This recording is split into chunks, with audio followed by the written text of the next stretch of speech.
Bonjour à vous mes très chers amis, bienvenue encore une fois sur la chaîne Fatmir Football. On va parler encore et toujours de football et de football féminin, bien évidemment. Avec ce match, donc un choc vraiment dans ce groupe A de la Ligue des Champions féminines. Donc Wolfsburg qui recevait dans son antre l'AOK Stadium notre seul représentant du championnat de France, l'Olympique Lyonnais, dans un match qui en rappelle beaucoup d'autres. C'est bien évidemment un classique du football européen, ce Wolfsburg-OL. Alors certes, c'est un match de groupe, et les Allemands qui sont fans de leur équipe ne s'en sont pas déplacés. Il n'y a pas eu grand monde pour assister à ce match à l'AOK Stadium, à la Volkswagen Arena. 2000-2500 spectateurs. Donc voilà, pour un match qui est pas qui est pas encore crucial pour Wolfsburg, et encore moins pour l'OL. Mais c'était un match quand même de prestige, voilà, avec le décorum européen, c'est quand même super. Faut rappeler quand même que ces équipes se sont construites en s'affrontant en Ligue des Champions. Je l'ai dit à plusieurs reprises dans mes vidéos précédentes, Wolfsburg-OL ou OL-Wolfsburg, il y en a eu un paquet en Ligue des Champions depuis, on va dire, la consécration de l'OL sur la scène européenne, depuis les années 2010, 2015, même un peu plus, on va dire entre 2010 et 2020, je pense qu'il y a eu au moins 4 finales où ces équipes se sont rencontrées, et je parle pas donc des étages inférieurs, quart de finale, je crois qu'il y a, oui, j'en suis même sûr, il y a eu une rencontre, il y avait eu aussi, je crois, une demi-finale. J'en avais parlé parce que ça m'avait beaucoup marqué lors du passage d'Alex Morgan à l'OL, où Alex Morgan avait joué arrière gauche quand même dans ce match-là, un match qui avait été vraiment âpre au niveau des duels, et c'est là où on voit quand même que les filles se professionnalisent de plus en plus, et forcément avec la professionnalisation, j'y arrive, la professionnalisation donc des équipes féminines, forcément les duels sont de plus en plus rugueux, les matchs de plus en plus heurtés. Moi, au tout début, quand j'ai découvert le foot féminin, ce qui m'avait plu, ce qui m'avait vraiment, vraiment séduit, et c'était, là je parle du milieu des années 2000, c'était le fait que les matchs n'avaient pas d'interruption. C'était voilà, des matchs vivants, sans interruption, où le ballon sortait très peu des limites du terrain, ce qui apportait vraiment beaucoup de vivacité, beaucoup de comment je peux dire, beaucoup de dynamique, de dynamisme à ce football. Et les filles offraient une alternative vraiment intéressante par rapport aux mecs, où eux, c'était beaucoup plus heurté. Et puis avec tout ce cinéma, dès qu'il y avait des duels, ça il n'y avait pas encore au moment où j'ai découvert le foot féminin. Alors bien évidemment, encore une fois avec la professionnalisation, les filles ont tendance à se rapprocher à ce niveau-là, au niveau du rythme de ce qui se passe chez les garçons. Il y a aussi de plus en plus, et ça je le déplore, de cinéma chez les filles. On s'en passerait volontiers, vraiment, parce que les filles doivent comprendre que nous, les amoureux du football, on préférera toujours l'original à la copie. Donc c'est pas la peine de copier ce que font les garçons, on peut toujours copier ce qui est positif, ce qui est bon. Pour le reste, laissez ça aux garçons. Donc voilà, c'est pour revenir donc à ces duels Wolfsburg-OL, ça a fait l'histoire de ces deux clubs au niveau de Ligue des Champions, mais ça fait l'histoire de la Ligue des Champions tout court, bien évidemment, puisque ces clubs, donc pendant au moins une décennie, se sont construits leur palmarès européen en s'affrontant encore une fois dans des matchs au sommet. Donc pour ce match-là, donc l'OL, Joe Montemurro notamment avait mis en place, donc était revenu un 4-3-3 que j'apprécie beaucoup moins que le 3-4-3. Je trouve que le 4-3-3 bride un peu, on va dire, les ambitions de spectacle de l'équipe, des joueuses, bride certaines joueuses comme Sophie Svava, qui est vraiment une joueuse intéressante que je découvre. Pourtant elle est internationale danoise, elle a joué pour le Real de Madrid, mais je vous avoue sincèrement que avant qu'on la recrute, pour moi elle n'était pas dans mes radars, hein.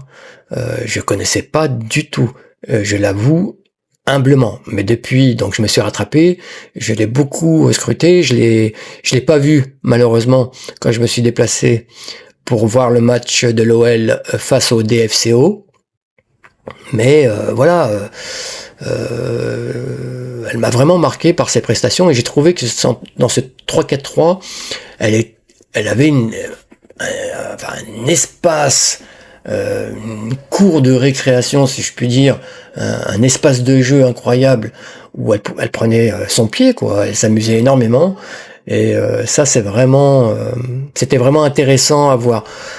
Bon, après, je comprends que Joe Montemurro, on va dire, privilégie l'intérêt collectif, bien évidemment, c'est son rôle. Il n'est pas là pour la mettre dans les meilleures conditions, au détriment du résultat, au détriment de l'équipe. On avait quand même en face Wolfsburg, c'est pas Galatasaray, c'est pas Montpellier. Avec tout le respect que j'ai pour ces clubs, voilà, on n'est pas au même niveau. En plus, Wolfsburg venait quand même de gagner un match très important contre le Bayern. Donc voilà, quand vous gagnez une équipe comme le Bayern qui était sur 44 matchs sans défaite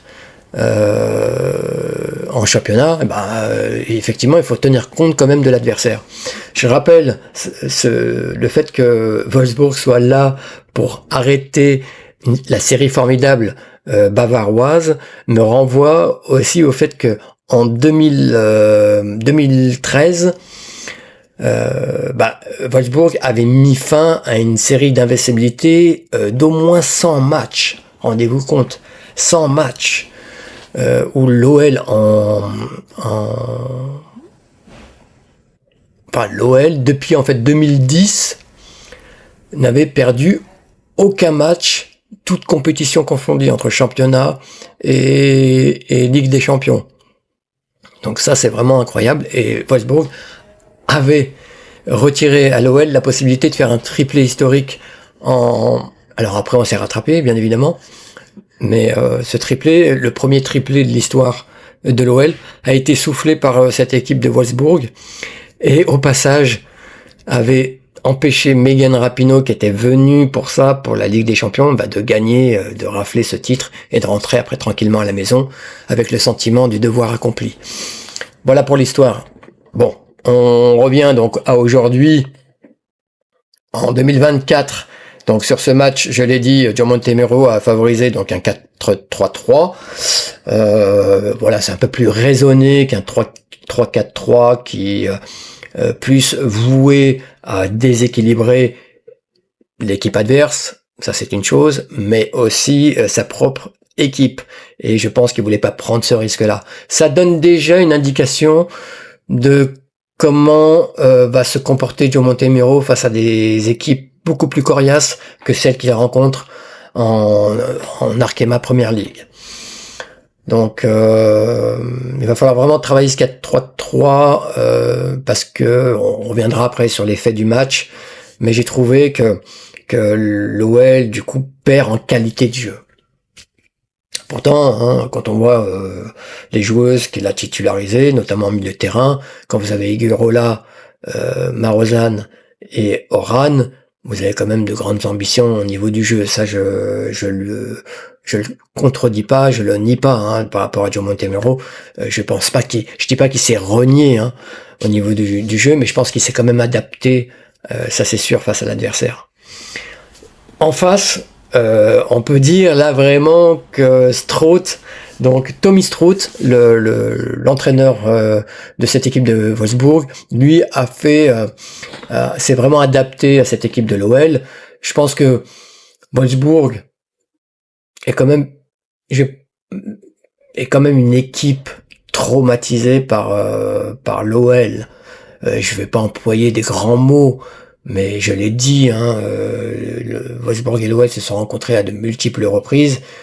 Et si on fait le ratio victoire-défaite, je pense que les victoires sont largement du côté de l'OL sur les confrontations, et notamment au niveau des finales, puisqu'on a certes perdu la finale de 2013, mais ensuite on a gagné les 3 autres finales qu'on a eues contre Wolfsburg. Donc Wolfsburg, lui, est resté scotché à 2 Ligues des Champions, alors que nous, on a engrangé les Ligues des Champions jusqu'à en avoir 8 aujourd'hui.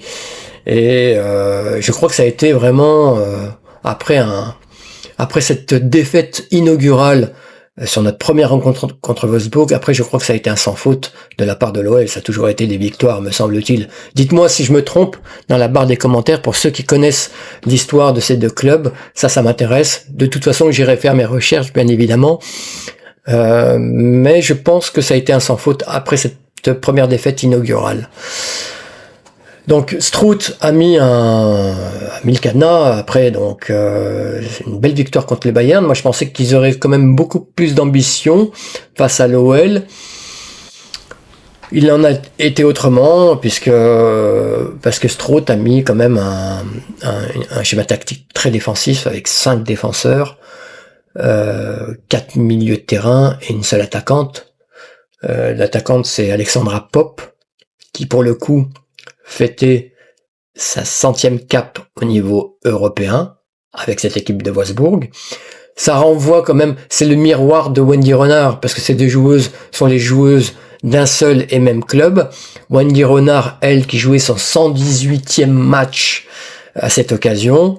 Et donc vous avez donc là Alexandra Popp qui coche donc la borne des 100 matchs en Ligue des Champions. C'est quand même une borne incroyable. Ça montre la longévité aussi de cette joueuse allemande qui est la figure de proue du club, ça c'est sûr. Celle qui a le plus d'expérience dans le club, notamment quand on regarde la ligne arrière, où moi je connais quasiment personne. Ce sont de très jeunes joueuses, ou en tout cas des joueuses que je connais pas beaucoup. Là j'ai les noms sous les yeux. Je vois Wilms, Hendrich, Egering, Linder notamment. Je connais pas moi ces joueuses. C'est certainement la jeune génération allemande au niveau défensif. Donc Alexandra Popp apparaît comme la figure tutélaire de cette équipe, celle qui a le plus d'expérience. Donc elle avait au niveau de l'équipe nationale, elle était redescendue d'un ou 2 crans puisqu'elle était milieu défensif pour la sélection nationale durant les JO notamment, et ça avait été une bonne chose, ça avait été une bonne trouvaille du sélectionneur. Visiblement, ça n'a pas été copié au niveau du club. Donc là, elle était devant pour ce match-là. Voilà, donc dites-moi si je me trompe aussi, parce que c'est vrai que j'ai réfléchi en même temps sur ces matchs précédents, mais il me semble qu'elle reste attaquante au niveau du club de Wolfsburg, alors qu'elle est milieu de terrain en sélection nationale. Sur l'effet de match, ce qu'on peut dire, c'est que l'OL a quand même quasi contrôlé la totalité du match, à part le dernier quart d'heure, où là, Wolfsburg a quand même essayé de marquer un but, et a privé pratiquement de ballon l'OL. Et puis en plus avec alors je commence par la fin, j'aime bien toujours commencer par la fin, et puis je finirai par la première mi-temps. Donc Wolfsburg, oui, a tenté quand même de marquer un but en fin de match, a privé quasiment l'OL de ballon sur ces 15-20 dernières minutes. Ce qui, moi, j'aime pas trop, parce que je pense que l'OL, s'il veut vraiment avoir des ambitions, doit contrôler l'ensemble du match, y compris quand les équipes en face, et Wolfsburg est une équipe qui a quand même des qualités, ça c'est sûr, avec des joueuses de très haut niveau, Mais si l'OL veut vraiment s'imposer et gagner une 9e Ligue des Champions, ça passera par un contrôle total du match, y compris quand vous êtes secoué, y compris quand vous êtes pressé très haut sur le terrain. Il faut trouver des solutions, avoir le calme nécessaire, la technique nécessaire sur laquelle s'appuyer pour pouvoir contrecarrer ça.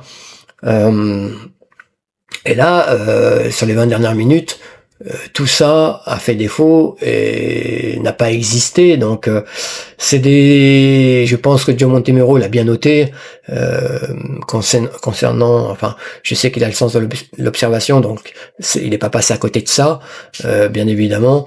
Et ça, c'est un vrai axe d'amélioration pour les semaines et en prévision du mois de mars, où là, ça sera les moments de vérité de la saison. Par contre, le reste du match, et notamment sur la première mi-temps, on peut dire que quand même l'OL a imposé son jeu, a contrôlé le tempo du match, a eu énormément d'occasions, on n'a pas tout concrétisé. Heureusement, on a marqué quand même très rapidement avec ce 33e but européen pour Wendy Renard, notre antillaise adorée, qui continue à zouker sur les terrains. Elle a encore le sens de l'action, le sens du but pour un défenseur. Mais c'est vrai qu'elle a une taille quand même impressionnante au niveau féminine et qu'elle doit en jouer forcément. Et c'est important pour l'OL d'avoir un tel pivot quand on a du mal à marquer, comme ça a été le cas dans ce match, d'avoir une joueuse comme Wendy Renard qui peut quand même concrétiser quelque part la domination de son club chéri. Donc l'OL a marqué assez rapidement et puis Lindsey Horan sur penalty a marqué donc le deuxième but. On peut dire quand même que Kady Diani, qui est resté quand même sur 10 buts lors des 10 derniers matchs de Ligue des Champions, est restée muette. C'est dommage parce qu'avec son doublé sur la première journée, elle aurait pu éventuellement déjà s'emparer de la première place des buteuses. Alors que là, c'est Perny Harder qui a cette place-là. Bon, elle est pas très loin, c'est encore que le début, et il y a encore beaucoup à faire, notamment sur les 2 prochains matchs, puisque l'OL va jouer le leader du groupe, parce que l'AS Roma est allé gagner donc sur un très large score en terre turque, donc est allé gagner son 2e match européen. Donc l'AS Rome n'a pas fait dans la dentelle puisqu'il a passé 6 buts à cette équipe de Galatasaray qui je pense a été un peu naïve du coup en voulant se projeter et essayer de gagner, pourquoi pas ce match et marquer des buts. Et moi je ne leur en veux pas, hein, bien au contraire, il faut rester comme ça. Moi je dis bravo à l'entraîneur turc parce que elles n'ont pas eu cette équipe de Galatasaray. Elles n'ont pas eu froid aux yeux, elles ont quand même essayé de faire ce qu'elles pouvaient pour essayer quand même d'embêter cette équipe de l'AS Rome. Je dis naïvement parce que derrière elles s'en prennent quand même 6. Et l'AS Rome se positionne donc comme plus qu'un outsider, mais comme un prétendant à une des 2 places qualificatives pour les quarts de finale de la Ligue des Champions. Donc les 2 matchs qui vont arriver, je parlais de matchs charnières dans ce groupe, ça l'est encore plus avec cette victoire de l'AS Rome. Et cette victoire large, puisque le goal average va compter également, je pense. Là, sur les 2 prochaines journées, si on se projette, donc il y a la confrontation AS Roma, OL et OL AS Roma, et en face, il y a Wolfsburg, Galatasaray, et je vois pas comment Wolfsburg ne pourrait pas empocher les 6 points. Donc on pourrait se retrouver au bout de la 4e journée avec 3 équipes qui se tiennent dans un mouchoir de poche. Donc tout n'est pas joué, loin de là. Wolfsburg a certes perdu ses deux premiers matchs, se retrouve donc en bas du classement avec Galatasaray, mais Wolfsburg donc va affronter le petit poucet du groupe et devrait pouvoir quand même se refaire la cerise et prétendre à se qualifier donc pour les quarts de finale de la Ligue des Champions, ce qui est un objectif qui est tout à fait normal pour le Wolfsburg. À mon avis, le match qui va décider de l'avenir de Wolfsburg, c'est contre l'AS Rome. Parce que je vois pas comment on pourrait ne pas gagner chez nous contre Wolfsburg. Après, tout est possible, encore une fois. Il faut quand même dire que Wolfsburg, je l'ai mentionné tout à l'heure, mais j'ai pas fait le lien avec ce match. Wolfsburg a gagné donc contre Bayern, et donc remettez le tablier contre l'OL 2 ou 3 jours plus tard. Je pense que Wolfsburg n'avait pas assez d'essence pour produire un match aussi intense que celui qu'ils ont fourni contre le Bayern. Quand vous voyez le match contre le Bayern, au travers d'une fille comme Berenstein, par exemple, qui a marqué un superbe but, en tout cas un but plein d'envie, plein d'enthousiasme, vous vous dites qu'en fait, oui, les filles de Wolfsburg ont pas pu enchaîner 2 matchs de très haut niveau comme ça. Un match pour le haut du classement en Bundesliga, et derrière un match pour le haut du classement en Ligue des Champions. C'est vraiment difficile, surtout que je trouve que l'effectif de Wolfsburg tourne entre 11 et 13 joueuses de haut niveau. Après, vous devez piocher sur des joueuses qui sont très jeunes ou qui n'ont pas beaucoup d'expérience, et là vous perdez très très vite en qualité. Alors que l'OL a quand même énormément de joueuses, et ça c'est vraiment important, à l'image de Chelsea aussi, qui a énormément de joueuses de très très haut niveau. Après, il faut pas en avoir aussi une pléthore, parce que ce que vous pouvez dire, le message que vous pouvez envoyer à l'ensemble du groupe peut se diluer finalement quand vous avez un groupe très très important. Mais 18, 20, 21 joueuses internationales, c'est vraiment intéressant pour un club, surtout quand vous avez très très hautes ambitions comme Wolfsburg. Et je pense que là, on peut dire qu'au niveau du groupe, la qualité est restreinte. En tout cas, c'est mon avis. Voilà, qu'est-ce que je pouvais dire sur ce match, sinon j'aimerais quand même beaucoup que Chawinga, par rapport à ses occasions, marque quand même un peu plus de buts. C'est quand même une joueuse qui a toujours marqué, qui a cartonné partout où elle est passée. J'espère que la règle s'appliquera également pour l'OL. Alors c'est vrai que il faut encore qu'elle s'adapte au jeu de son équipe, à ses nouvelles partenaires, tout ça je l'entends, mais elle a eu des adaptations express dans ses équipes précédentes, quel qu'ait été le championnat, quel qu'ait été le club. Je vois pas pourquoi il n'y aurait pas une adaptation express aussi à l'OL. Donc ça, moi ça m'inquiète un petit peu, parce que Chawinga, elle est tout le temps titulaire. En tout cas, elle démarre tout le temps les matchs. Je crois que c'est la joueuse qui a systématiquement démarré tous les matchs, il me semble. Je sais pas si elle a manqué un match. En tout cas, il y en a pas un qui me vient comme ça à l'esprit.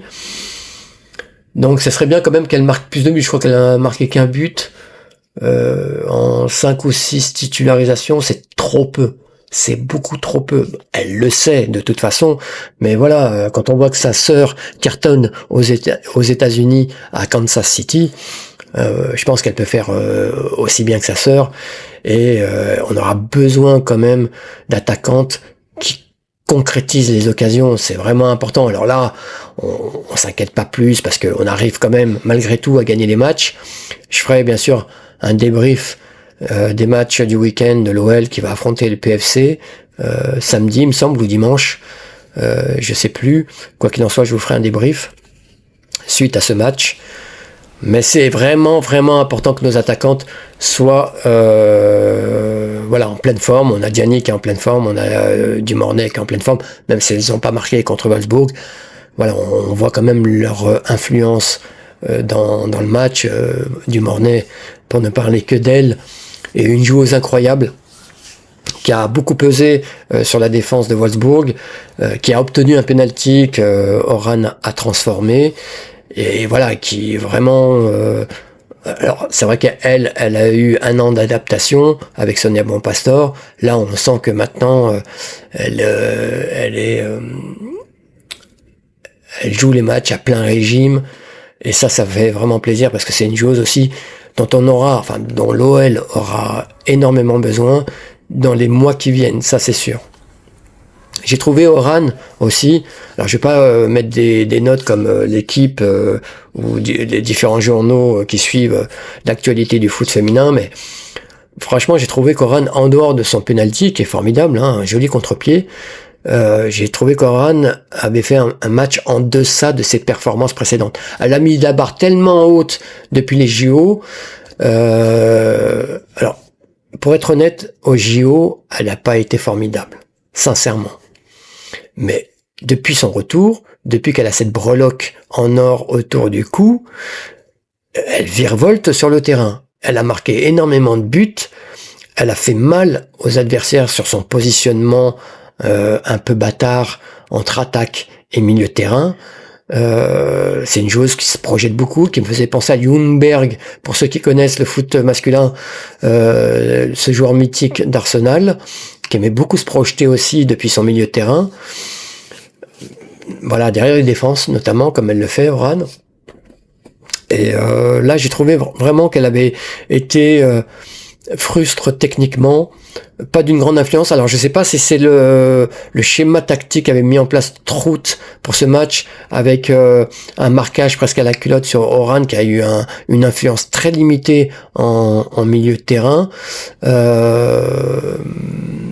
Même si c'est elle qui me fait la passe décisive à Wendy Renard. Donc, mine de rien, elle met un but, une passe décisive. C'est pas rien dans un match comme ça.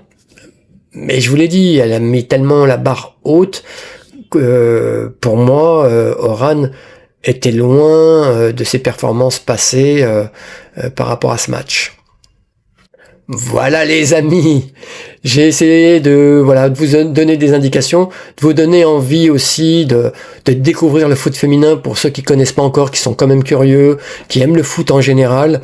Allez voir du foot féminin, regardez les matchs de Ligue des Champions qui sont généralement postés sur YouTube par DAZN. Donc faites-vous plaisir. Il y a eu je vous ai parlé de Maïka Amano, d'Emilie Avi qui ont marqué des superbes buts, mais il y en a eu d'autres. Allez voir la prestation de Mélanie Leupolz qui m'a fait penser parfois à Zidane. Je pèse mes mots, mais j'ai trouvé qu'elle avait été vraiment formidable dans son match qu'elle a joué contre le Celtic Glasgow. 4-0 la victoire, et elle a rayonné, Mélanie Leupolz. Donc allez voir ces matchs-là, allez les découvrir, vous n'allez pas perdre votre temps, et qui sait, peut-être que vous allez devenir, comme moi, des amoureux du foot féminin, et dans ce cas, je vous invite vivement à vous abonner pour ne rien louper de mes ressentis par rapport au match, des informations aussi sur le monde du foot féminin, bien évidemment. Vous vous régalerez sur cette chaîne, soyez-en sûrs. Je vais vous remercier et je vous souhaite une très bonne continuation à tous. Merci 1000 fois mes abonnés. Je vous le dis pas assez, mais ça me fait vraiment plaisir. Donc merci du fond du cœur. Je vous dis à très bientôt pour mes futures vidéos. Et d'ici là, va-va-voum!